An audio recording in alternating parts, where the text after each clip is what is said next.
Mga kababayan, gaya po ng nasabi ko, very special episode na natin ngayong gabi dahil makakasama natin ang ilan sa mga hinahangaan natin ng mga leaders when it comes to leadership and good governance. It is truly an honor to be joining them in one room ngayong gabi ito. Una na po dyan, ipapakilala ko sa inyo ang ating former LTFRB Chairman, Attorney Martin Delga. Attorney Delga. Harvey, and sa mga nanonood ngayon.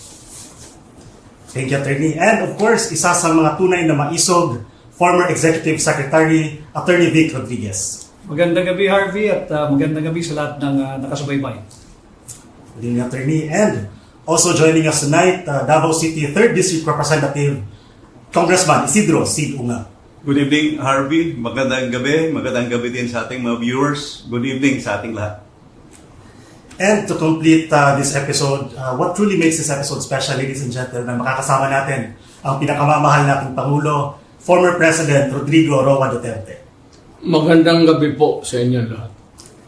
Mayor and attorneys, magandang gabi. Thank you very much for joining us tonight in this very special episode of Basta Dabawenyo.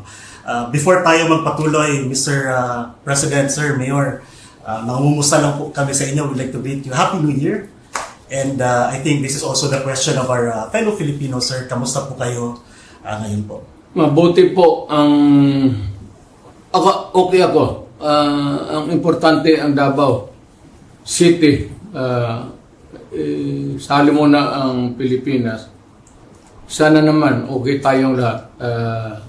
I pray to God that everything is fine with the country. Thank you, sir. Mr. President, there are certain things that we wish to discuss tonight. No? Isa sa mga pinag-usapan dito sa, not only in Davao City, but in the entire country, is itong ang national budget natin for this year. And joining us tonight, sir, is our congressman from 3rd District ng Davao City, and he is also the former chair of the Committee on Appropriations ng Congress. To discuss some things on the budget, particularly doon sa bicameral report na pinirmahan ng Congress and Senate. So, I'd like to give the floor to Congressman C.B. Let me start with the procedure. When the President submits the budget to Congress, so it's usually submitted by the DBM to the House of Representatives, because the budget emanates from the House of Representatives. Then, pagdating sa House of Representatives, matanggap yung National Expenditure Program and the other documents, yung BESF, saka other related documents sa budget. Then, dadaan yun sa first reading, second reading, third reading. So, after it's approved on third reading, pupunta sa Senado. Pagdating naman sa Senado, the same procedure, first reading, second reading, and third reading.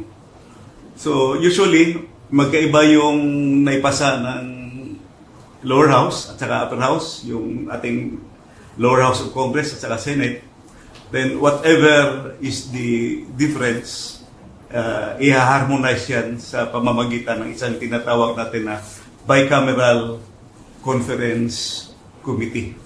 Yung Bicameral Conference Committee naman, pagkatapos nila, gagawa yun sila ng Bicameral Conference Committee report. Yung Bicam report na yun, assuming okay na, pipirmahan nila yun, at ira-ratify ng both houses, ng Senate at saka House of Representatives. After the ratification, so lalabas na yung enrolled bill, pupunta na yun, babalik sa Presidente. The President will sign the budget for it to become effective for the budget to operate the following year. Didiretso na lang ako. Medyo mahaba kasi yung pag-usapan natin. Sa nakita ko kasi, may nakita akong maraming kulang sa BICAM report. Yung Bicameral Conference Committee report, pinirmahan kahit may mga nakikita tayong blanco. So far, ito yung nakikita ko na pages na kulang. Page SP 11. Page page SP12, page SP13, page SP15, page SP17, page SP20, page SP21, page SP22, page SP36, page SP37, page SP162, page SP168, page SP183. Mostly from the Department of Agriculture and on and program appropriations. So let's go directly to the page SP11 to SP12. Pwede naman siguro i-flash ito sa ating screen, no? Nahalata ko siya kasi Mayor, Mr. President, na maraming, at saka Harvey, maraming blanco. And these are not, I would say, ordinary figures because these figures will reach to billions of pesos. So, tingnan natin sa page SP11 to SP12. Line 49.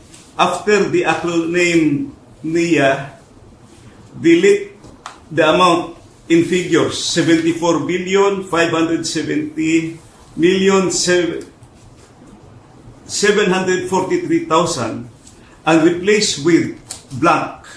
Kita naman sa screen. Line number 52. After the acronym PCA, delete the amount in figures 889 million 065,000 and replace with blank.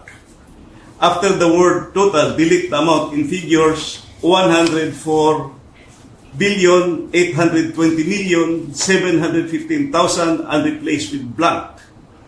At saka sa number 7, you will see the amount. Dito sa Bicameral Conference Committee report ito. NIA is blank, PCA is blank, total is blank. So maraming pages ito na ganito.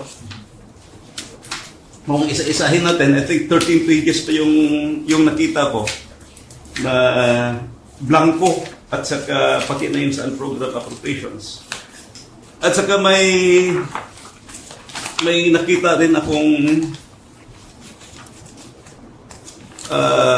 observation.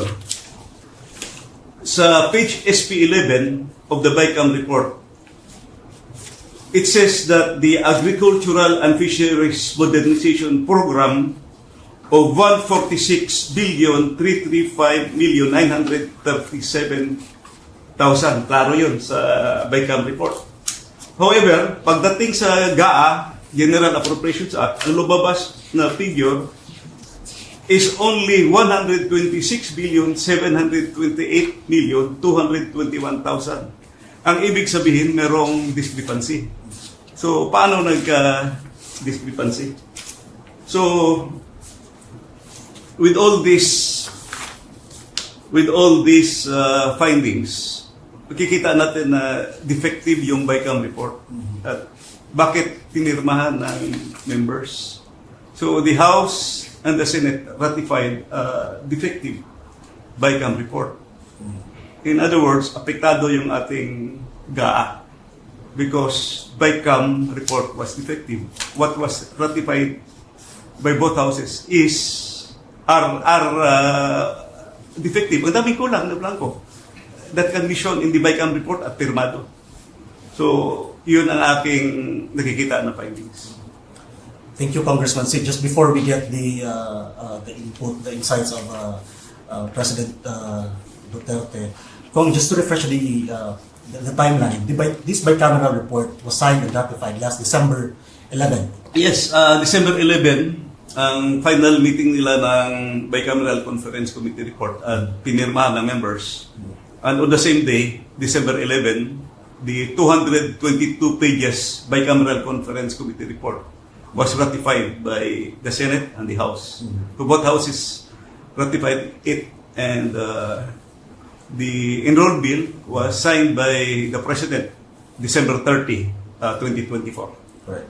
Correct me if I'm wrong, no? Especially for those Filipinos na to put this na maintindihan nila, simply sir, kumbaga, there's this document, this BICAM report, na pinirmahan na na may mga blanco pa na items. Yes, Tama ba to? makikita ito. Nandito sa kwan eh. Ito yung copy ng total copy ng bicameral conference committee report. Nandito yung 222 pages. May mga vacant pages. I really don't know kung paano lumabas na may figure na pagdating sa GAA. Okay. Thank you po. Mr. President, sir, what's your comment on this particular issue? It's concerned. Well, it falls short sa exacting standard ng ating batas na lalo na money appropriations must appear the true and correct value kung anong gusto mong what would be the application for the money for public money. Pagka ganon, there's something terribly wrong. And as a matter of fact, I would say, kung may mga blanco yan lumusot, that is not a valid legislation. Kung nasa batas na yan, lumabas na yan ng blanco-blanco, either it could be filled up before or after sa Congress, pagka ganon, what must be submitted is the true and correct figure coming out as prepared by the budget submitted to Congress for appropriation. Pagka putol-putol yan o may kulang, that is not a valid budget for implementation as law. It's not only inaccurate, but I think the budget is in totality invalid. Hindi na pwede mag-blanco-blanco dyan sa pera ng tao. Ano ka man? It's people's money. Maglagay ka ng mga mga provisions, but without the true and correct items or money that would be appropriated by Congress, by the people owning the money. So everything must be explained clear, patent, without doubt na itong pera na ito para ito sa ganito. Itong para na ito para sa eskwelahan, ito para sa agriculture. But you do not leave any item there vacant. Itong pera na ito blanco to be filled up later on. That is not allowed by law. And that budget is already I would like to remind Congress, mali ho yan. It's invalid. Please correct it. Or recall the budget and demand an explanation kung bakit dumating sa inyo yan na ganon kablangko. We are not, para ka binigyan ka ng blanco check dyan, o sige, bahala na kung ano ilagay ninyo. In the same manner, yung mga blanco-blanco dyan, whatever or whoever corresponds to that particular item is free to just fill up the amount. That is not by all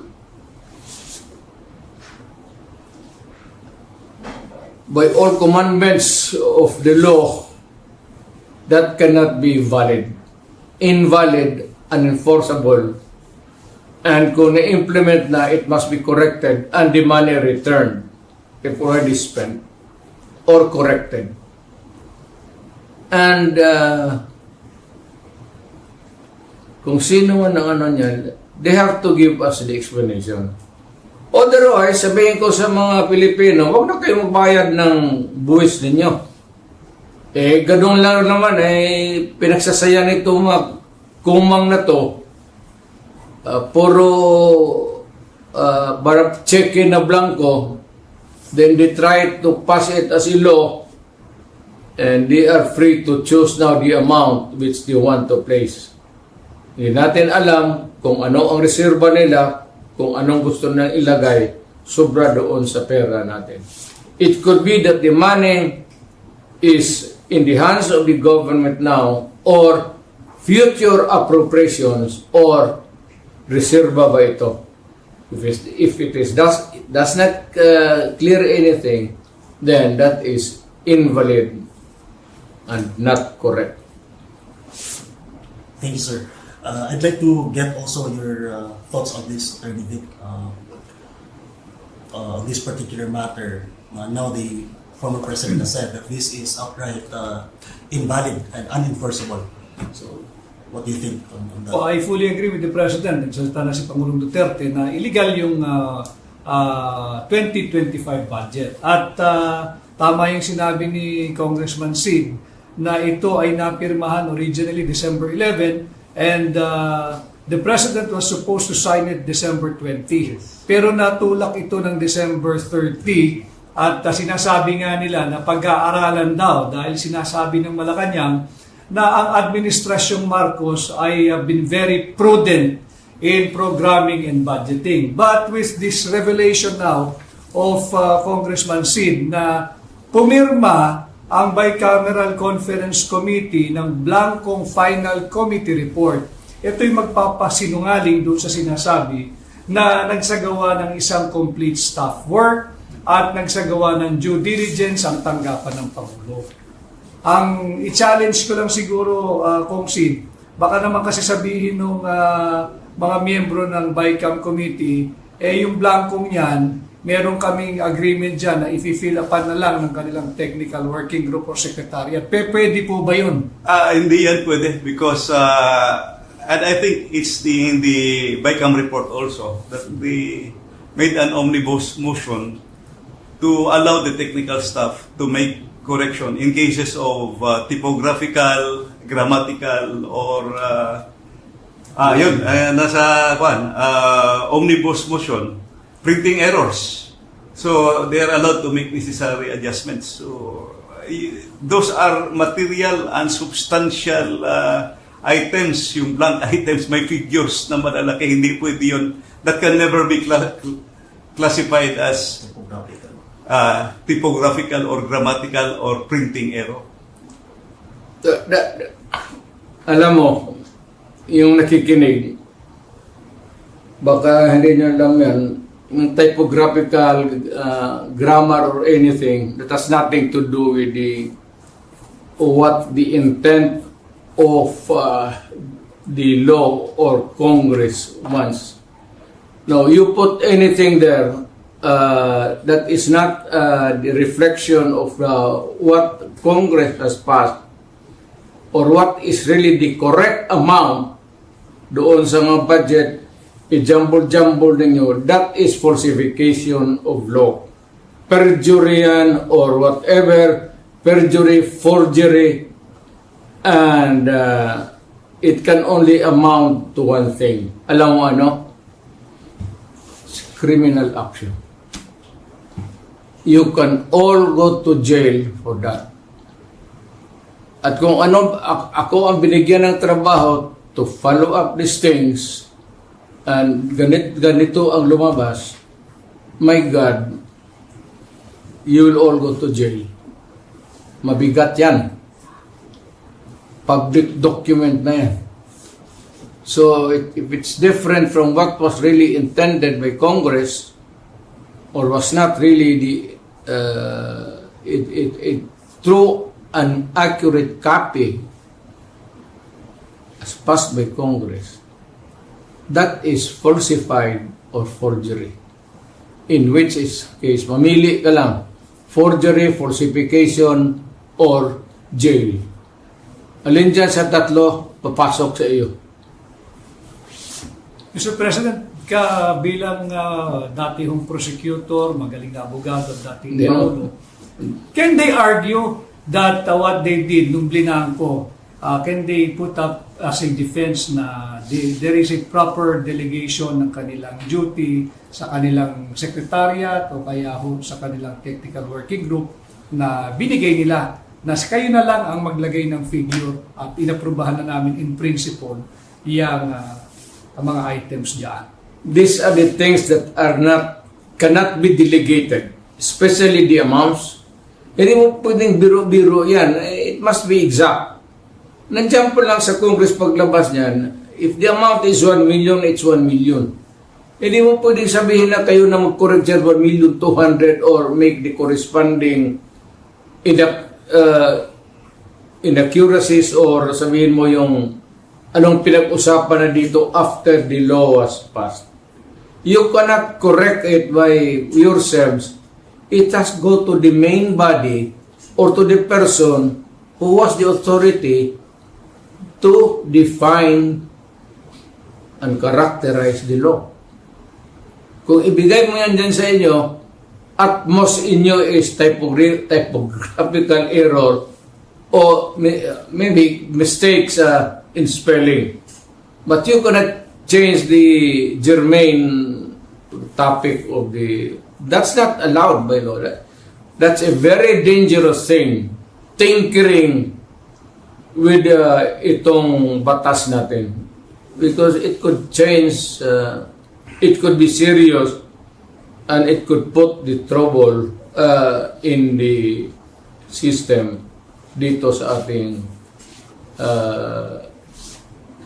separate of powers ng Supreme Court, Judiciary, and the President. Bawal o yan. Talagang hindi pwede yan. Baski na and or, bantayan ninyo yan. And or, iba yan.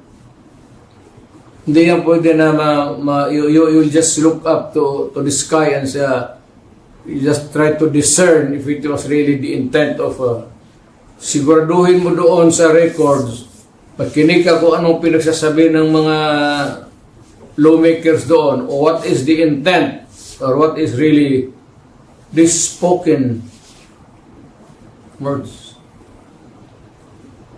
Mahirap yung kayo dito sa baba. You are not hindi naman ako minamaliit ko kayo. Dito kayo sa baba, aside from the lawmakers, do not pretend to know. And do not pretend to guess what is right and what is wrong, and what is true and what is false. Talagang accurate yan. Refer to the records, and if you cannot get it from kung hindi masyado klaro, then you listen to the recorded history doon sa Congress. Marami namang stenographic notes dyan eh. Hindi lang isang tao dyan. May stenographic notes ang Senate, the individual senator, and yung report ng Congress itself. If I may, You cannot, do not say that you cannot go wrong. Hindi ka pwede sa'yo magkamali ka. There's so many records to refer to or get into what is really the accurate and true whatever it is that is to be placed there in the document, whether it is a law, resolution, or an official document. Thank you, sir. Attorney Dela, is there anything you wish to add in the discussion? Yes, actually earlier, when Congressman Ungab showed me these documents, I was honestly in total shock. Tama yung sinabi ni Presidente that all the figures in the enrolled bill for the General Appropriations Act for the President to sign should be accurate. But in my experience, in fact, if I may add, Mr. President, meticulously accurate, because I was once ahead of a line agency, yung LTFRB. Mabusisi ang pag-prepare namin sa aming budget proposal, no? As mentioned by Congressman Sid, yung sinasabi niyang National Expenditure Program or the President's Bill as they call it, dumadaan yan sa lahat ng mga ahensya, kagaya ng ahensya that I headed, that we were required for every item that we need to spend for next year, we have to justify it. And we submitted it to the Office of the President. And once the President endorsed it to Congress, yung sinabi naman ni Congressman Ungab na dadaan sa first reading, second reading, ibig sabihin po niyan, pinapadala kami sa Kongreso to justify our budget proposal for the following year. Ibig sabihin, mabusisi yung budget proposal. Kaya talagang I was really in shock when I said, kung mabusisi pala yung proseso, pagdating sa dulo, blanco. Paano nangyari? Hindi talaga pwede yan. Hindi talaga pwede. That's in plain, that's bullshit. Either somebody there is stupid or more stupid than the others. Huwag mong gawain yan because it carries with it a lot of legal consequences. Isa dyan yung mapriso ka.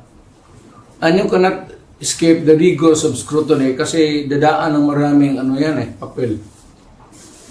And it goes back to the proponents, kung may kopya sila, but sabi niya, puta, hindi ko ito sinabi. This is wrong because I never advocated for this kind of action. Malikot ang papel sa gobyerno. So, do not try to, for those enterprising or whatever you want, huwag mong gawain niya kasi talagang kung sa opisina kita, barilin kita.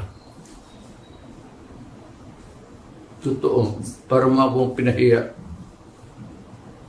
At pagtawanan ako ng mga congressman. So, mabuti yung alam ninyo. Barilan ka agad para wala ng istorya. Luko-luko may trial ba tayo? Ang gastos yan.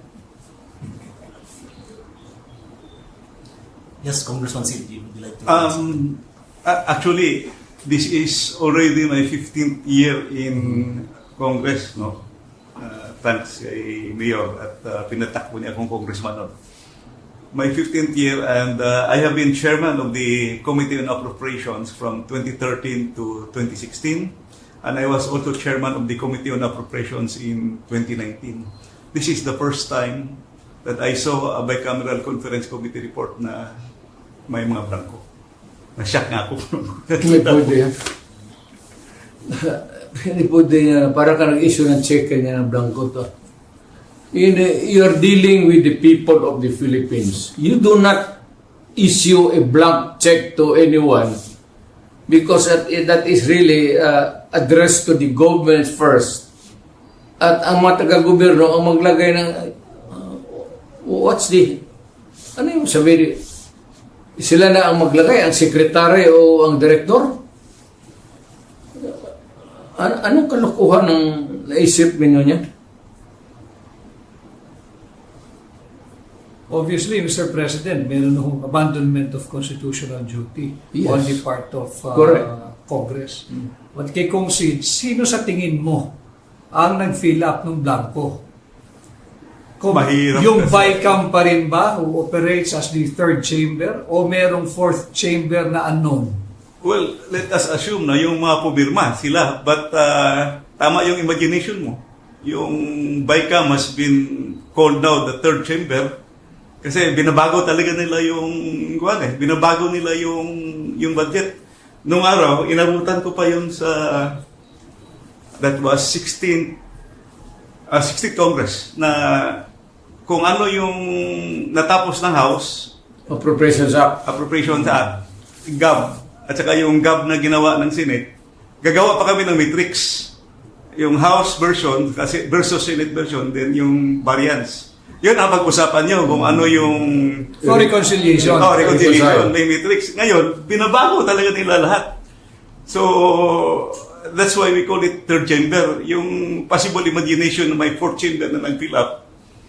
Well, kung meron man, those who sign are still responsible kasi sila pumirma eh. Falsification yan. If it changes the meaning, if it's just a grammar, putting a correct one or in ganon, okay pa yan. And or, pero if you change, put there a sentence that would change its meaning, far different from the original intent of Congress or the executive order, then it changes the meaning, and you are not allowed to do that because you can go to jail. At Mr. President, yung fina-flash show kanina sa screen ay yung nakuha lang ni Kong Sid na kopya. Para marami hong nakikinig sa inyo at sumusubaybay, baka pwedeng ipakita rin ho ninyo sa kanila yung kopya pong ipinakita ninyo na pirmado ng mga miyembro ng Bicameral Conference Committee na blanco yung amount na inaprubahan at naging enrolled bill. Ito po. Yan. Yung mga blanco. Oo. And then pirmado nila. Blanco. Ito yung mga blanco. You cannot pass a law with blank. It has to be complete in itself. That is not allowed. Bakit mo ilagay blanco dyan? Oh, if it's a contingent amount, you place the contingent amount. Whether it falls short or sobra, then you can add. Or kunin mo kung may sobra. But you cannot speculate by placing a blank there for the amount of the appropriations or whatever it is. It's just not, it is not allowed by law. You cannot pass an incomplete appropriation or bill for that matter, whatever. It leaves an speculation. Mag-ano pa yung tao, ano bang ibig sabihin nito? Ano bang ilagay natin dito? Then, whoever is the end user of this papel would have the, ngayon, kung bright ka, sige, ilagay na natin dito, pasobra natin ng konti. Para yung, ganun talaga yan, o kulang. O sige, sobrahan ninyo, o kulangan ninyo. Then you leave the money intended for any public purpose to the speculation or to the guessing game of the people who are supposed to implement the law. Bawal yan. Bawal yan. And you can go to jail for that. Mind you.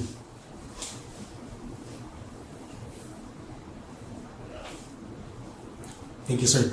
Congressman Sid, just to give our, especially the ordinary Filipinos, better understanding on this, itong bicameral report was already signed and ratified, has been incomplete, apparently, no? Has been transmitted to the executive department. Which, Hindi. Yung Bicameral Conference Committee report, after ratification, i-reflect na yun siya sa tinatawag na enrolled bill. Yun na yung final copy correct. na dadalhin sa Malacanang for signature to the President. Correct. Usually, pagdating naman sa President, marami namang economic managers, particularly DBM, will assist him review the budget. Correct. So, ang nangyari, sir, no, just for everyone's understanding, that bicameral report na blanco, we could assume... May pages na sa- blanco. May may pages pages na na blanco. We could assume that when it reached the office of the President, may items na yun.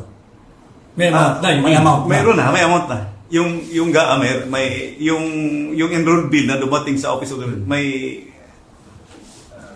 Amount may na. amount na. Correct. Which later on, he signed. The President signed. After the review. Kasi nag-request siya ng extension, di ba? Na gi-move na yung signing kasi i-review doon niya. Now, Congressman Sid, with this development now, no, we found out that the bicameral report was there were items na blanco but napirmahan na. What could be the implication on this particular matter, especially to the office of the president? Actually, the budget is highly questionable. Kung akong tatanungin, akit na yan dapat sa Supreme Court kasi napirmahan na ng presidente. Sid, matanong kita, when would be the earliest event that could discover this kind of... Actually, Mayor President, I was studying, gumagawa ko ng paper. Yung part 1, binigay ko na kay Attorney Vic. Marami na akong binigyan. Yung mga kaibigan ko na mga advocates doon, health advocates, pinadagyan sa part 1. While I was making part 2, in fact, I have a meeting last week dapat kay Attorney, bago lang yan, a few days ago, kay Attorney Vic sa kay Peter Lavinia. Nung yun, ibas ko. Nakita ko, all of a sudden, na-remember ko yung Bicameral Conference Committee report. Kasi gaa-gaa lang tayo unconstitutional, yung education budget, talampasan ng DPWH. When I reviewed the PhilHealth budget, sabi ko, tingnan ko kayo yung Bicam report.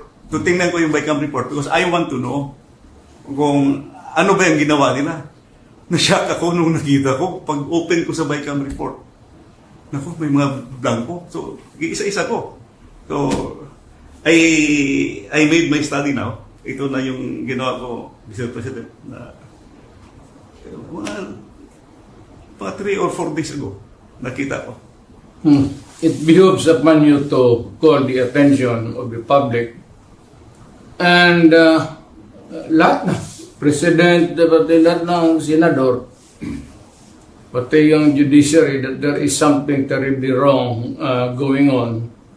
And if need be, you file the necessary corresponding charges, anti-graft, kung sino nang palusot niya into its final form dumating sa inyo. You did not really na-approve na sa Congress. Any attempt to pass on to Congress a falsified or a thing which is not a document which is not true and correct is, as a matter of fact, at that point already a consummated crime. In fact, Mr. President, yung pinakita po ninyo kanina, itong signed na committee report, it bolstered and strengthened the position po ng Makati Business Club na itong 2025 unconstitutional budget is not only unconstitutional but hijacked. Hinijack talaga dahil totally different from the NEP that was submitted by the Office of the President. Ang masaklap pa, hinijack nyo na, blanco pa yung committee report sa napakaraming items. Well, that's something which has be looked into. I hope that the appropriate action can be taken by ikaw, Sid, or any other Filipino dito nakikinig sa atin ngayon. Ako sana, pero matanda na ako, matagal na ako nawala sa practice. But nandito sila, Tony Delgra and the rest of the taga Davao, meron naman marami kami ditong talagang totoong Pilipino, nagmamahal sa bayan. So, I'm sure that they would not allow these things to pass just like that. Mahirap yan. If I may, Mr. President and Congressman Uno Harvey, ang pagkaintindi ko dito sa na-discovery mo, Congressman Sid, isang departamento lang ito, and including a provision on the program of appropriation. Yes. Isang department. Mukhang hindi mo pa natapos kung baka mayroon pa mga blanco. Actually, may part 3 ako, pero highly technical Pero it still affects the Integrity. integrity of the budget. May mga dinagdag You can give it to the, pa dito sa mga locals na mga sanay sa budget, even itong mga local governments. I may be able to help you to find some people willing to work on it. Pag-aralan yan. Hindi tayo nagkulang yan. Siguro si Atona Delgra is one hell of a Filipino, a good lawyer. Siya yung abogado ko nga eh. Para hindi ako makulong. Pero kung makulong ako, malas talaga. Ibig sabihin. Hindi dahil sa kanila. Baka dahil kay ano. Sino ito mga to?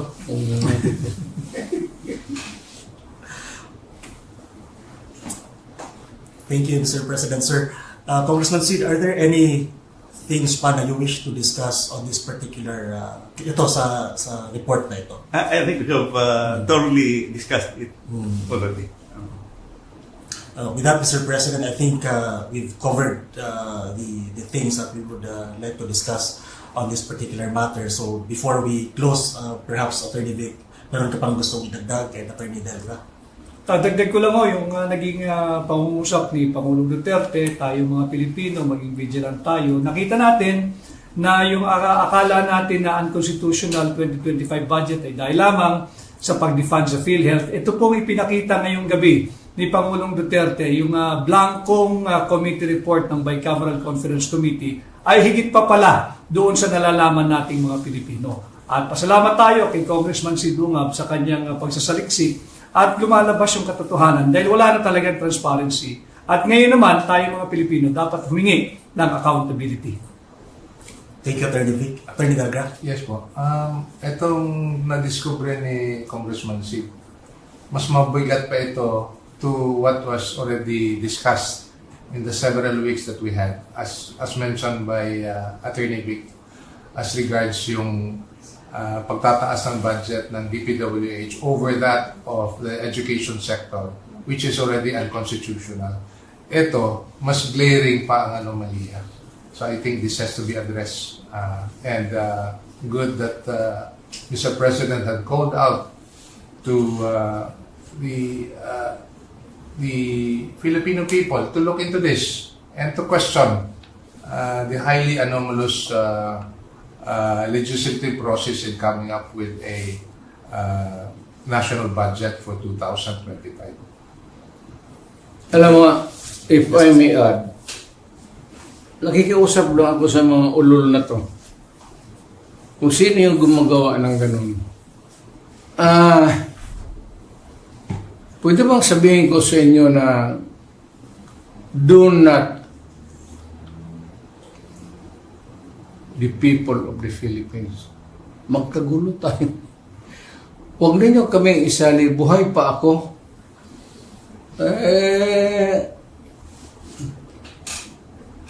Saka nandyan yung military pati police hindi papayag ng I know them. The ever vigilant na military pati police. Hindi papayag ng gano'n.